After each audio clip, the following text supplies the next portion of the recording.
to another episode of the Crew Review Show. I'm DJ, and this is Rex. We're joined by Geordie, and we all float down here.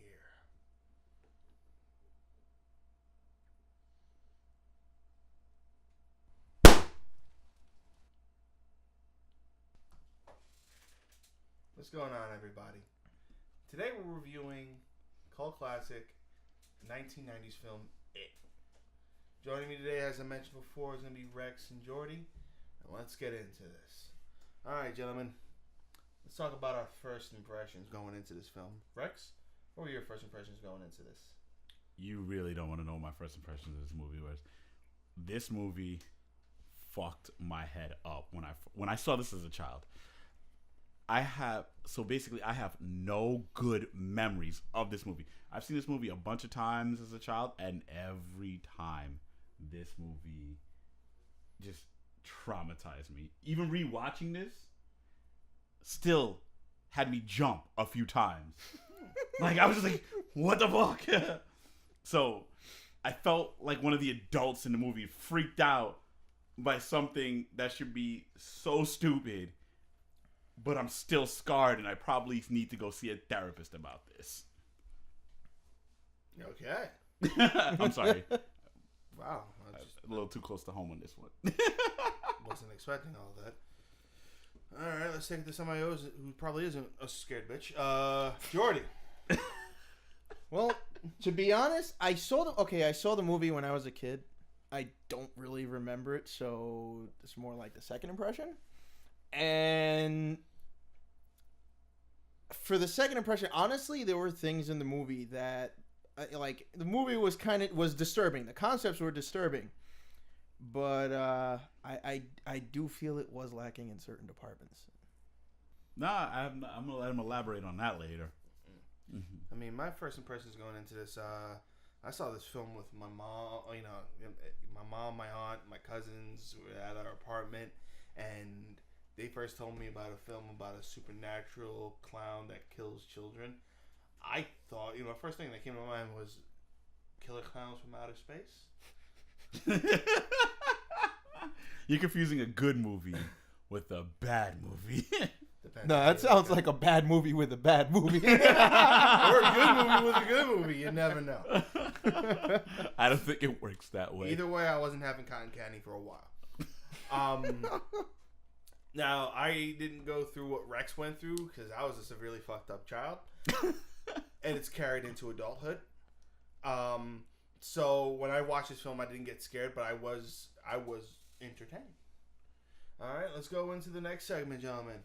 The good, the bad, and the ugly. All right, start this thing off. Rex, what was your good? Okay, so for my good, the pacing was amazing.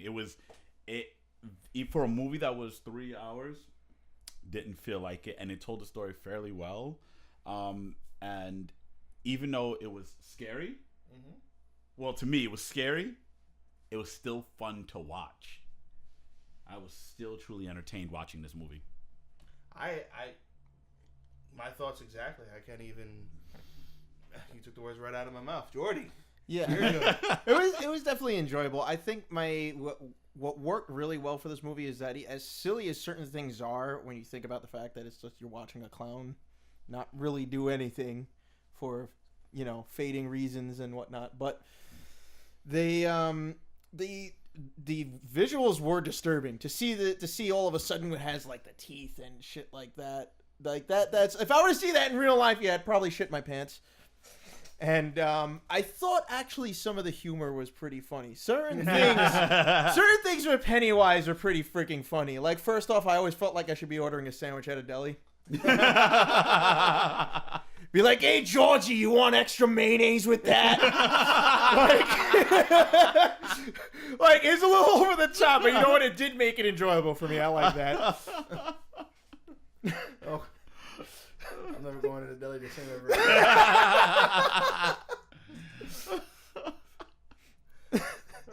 Rex. All right, Geordie. What about your bad?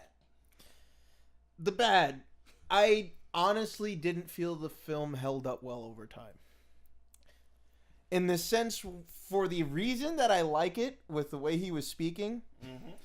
Back then, yeah, you know, when you really think about it, having some clown talk to you like some dude from like Brooklyn.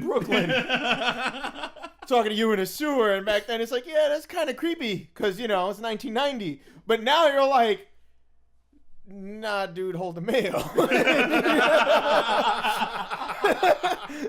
Well, it's still enjoyable. I don't think it didn't work. It didn't age well in that sense. And regardless of it being something that was originally made for TV, I still feel like it could have done more. Because there were certain things on TV in the 90s that pushed the boundaries of everything. I mean, if we can have cartoons about giant Martian mice on motorcycles, then I'm pretty sure they could do something else. I felt it could have added more. They got a little bit more in the creative department. I mean, if I go into my bad, I would say some of my biggest gripes with this is that the film, it's a made-for-TV two-part film, and the first part to me seemed more entertaining than the second half, the second part of the film. Not to say that the second half was bad. It's just I felt a little more enthralled with the first part, as well as while I loved Tim Curry's performance. His performance is great, but when you honestly think about a supernatural killer clown / spider ordering heroes from Brooklyn. Yeah. You honestly think, you kind of think, if you picture in your mind, you actually kind of think of something a lot more scarier. And so when you watch these kids encounter it, it's not as scary. But then again, it was a made-for-TV film. What do you think, 1990. Rex? Yeah, in 1990. What do you think, Rex? Scariest bagel order ever. So I do agree with you that the first half was a lot more entertaining than the second half. But the thing that stuck out to me on this was the overacting by the adults that we didn't get from the children. Acting! Exactly. It was like the kids went to acting school and the adults were like, here's William Shatner, mirror that. That was my bad. That brings us into this final part, folks. The ugly. And we're not talking about the makeup. Who wants to take the honors of taking on this one? Okay, I'll go first. I mean, I don't really know if I can consider this an ugly, but see, I grew up in the 90s. A lot of the horror films I really enjoyed. This was a made-for-TV film, so it doesn't, I can't help but wonder that if it was released theatrically, if this had like a bigger budget, back in the 90s, this probably could have been something a lot more scarier, a lot more gorier, and the story would have been very different. They probably would have pulled out a little more key stuff from the book. Yes. But, and as sick as it sounds, we all wanted to see Georgie's arm. True. He's not wrong, though. Rex, what were your uglies? I do agree. While Tim Curry was amazing, every time he popped up on the screen, he was a little less scary. So by the end of the movie, he went from being this super scary clown from space to just, I guess, being a little creepy and menacing. And it got, to me, it was exhausting after a while. Because by the end of the movie, it was just him over and over and over and over again, which was a different tone from before when you never knew when he was going to show up. And that's not his fault. That's not Tim Curry's fault. That's not the clown's fault. That was just the direction. I don't know. I never read the book, so I don't know if it was because of the book or if it was just the direction of the director. So whoever made that call, it just wasn't as intimidating. Maybe because it just didn't translate well going from a book to a made-for-TV movie. Geordie? I have one major ugly, and it did have to do with Pennywise. Pennywise just reminds me of Freddy Krueger. Okay? He does the same exact things. He's fucking with their minds, except he doesn't have to wait for them to sleep. That's real. It's because pretty much the same it would thing. only be creepy if you waited for them to sleep. Yeah, exactly. I mean, all you just replace, instead of him being like, you know, hey, bitch, it's just, we all float, bitch. And that's what this movie was missing, swear words. Yes. Yeah. But he kind of, the whole thing was kind of campy like that. It was a little too much in that direction. It just reminded me too much of Freddy Krueger. And then they were like, wait a second, we've seen this before. Make him a spider. You know, I can't help but stop thinking about when we watched this film recently. You heard somebody mention Sandra Dee, and you kept thinking about Grease. You're like, is this a shared universe? So I'm like, the only thing I can imagine is if, you know, if Pennywise showed up in Grease and all of a sudden he comes out singing Sweet Transvestite. So I'm like, oh my god, this is the greatest crossover of all time. Wrong franchise. We're all from Transylvania down here. I'm not much of a clown by the light of day, but in the night I'm one hell of a bugger. Okay, gentlemen, let's wrap things up. Final thoughts. I guess everybody's looking at me now. No. So my final thoughts on this was it's definitely a cult classic for a reason. The only thing I'm going to say is if you're going to watch this, literally look at the time and cut the last 20 minutes out. Just don't even want to know how it ended. Just watch the last 20 minutes. Completely unnecessary. To me, they ruined the movie because he wasn't as scary. He wasn't as intimidating. And they, like Geordie said, made him a giant freaking spider with lights internally because reasons. You mean a glow in the dark? Nope. Feel the glow.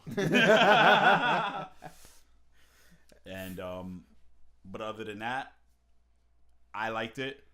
I'm not gonna watch it again anytime soon because I like sleeping at night. Overrated. Not sleep, not the movie. But yeah, definitely. This is definitely one of those cult classics for Halloween.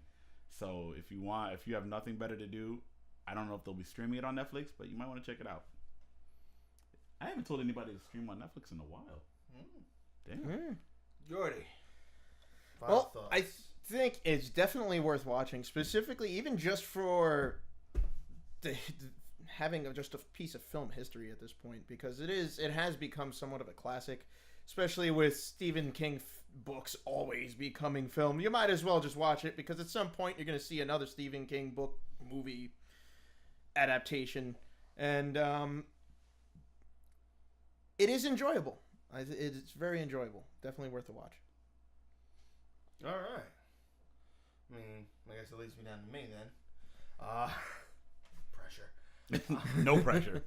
I mean, after this film has been out for 28 years, and after 28 years, this film still holds up to me. All right, it still manages to keep you entertained, and manages you to keep interest in the film, even though if you've already seen it, you know the outcome, but you're still enthralled into the story. Tim Curry gives what I feel is probably a really good performance that you would have expected to see from a killer clown. Very entertaining. You look forward to all the scenes you see him in. As for a made-for-TV movie, this is pretty up there for a made-for-TV movie if you think about it. Most of the shit we've seen, made for TV. Yeah. The only thing to rival it was in the late 90s, they came out with a made-for-TV Shining movie that, I'm sorry, was a little more, to me, was a little more entertaining than the original Shining. Alright? I suggest if you haven't seen it, see it. Check it out. It's worth the scare. And if you have seen it, see it again. Reminisce on old times. And that's our show, folks. I want to thank you all for watching. Do us all a favor. Smash that like button. Hit the subscribe button. You can find the show on Instagram and Twitter at The Crew Review Show. Both. I'm DJ. You can find me at DJ Crew Review Show on Instagram and Twitter. This is Rex. Where can they find you? As always, you guys can find me at Rex the Crew Review Show on Instagram and the Twitters. That's been Geordie. He doesn't have social media, but you may find him somewhere in the sewer trying to lure down children to grab their arms. Want extra mayo on that? Come here, little Bobby. All right. Check it out, the film, and go check out the new one coming out September 8th in theaters near you. Till next time. My balls.